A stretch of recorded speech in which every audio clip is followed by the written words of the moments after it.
Шоколадный рогалики дайындаймыз. Ол үшін бізге ұн қажет болады, какао, қаймақ, сары май және қопсытқыш. Ұн мен сары майды біріктіріп аламыз. Қолмен де біріктірсе болады. Содан кейін разрыхитель какао салып, барлығын араластырамыз. Ең соңында қаймақ салып, қамыр илейміз.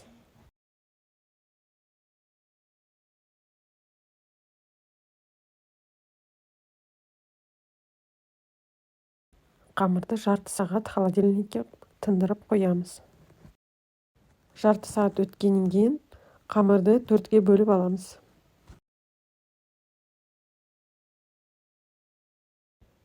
Қамырды төртке бөлген соң әр қамырды дөңгелетіп жайып шығамыз.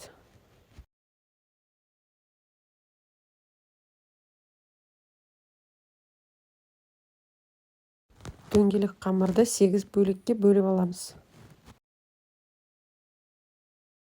Әр бөлікке вареный сгущенка саламыз. Вареный сгущенканы қасықпен де салсаңыз болады.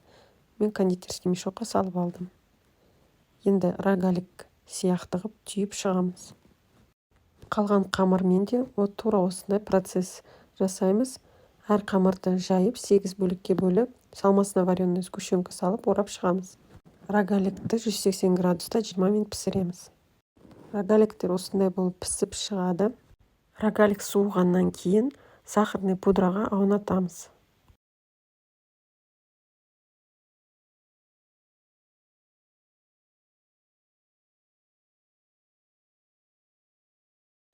Рогалик дайын, өте жұмсақ болып шығады. Астарыңыз дәмді болсын.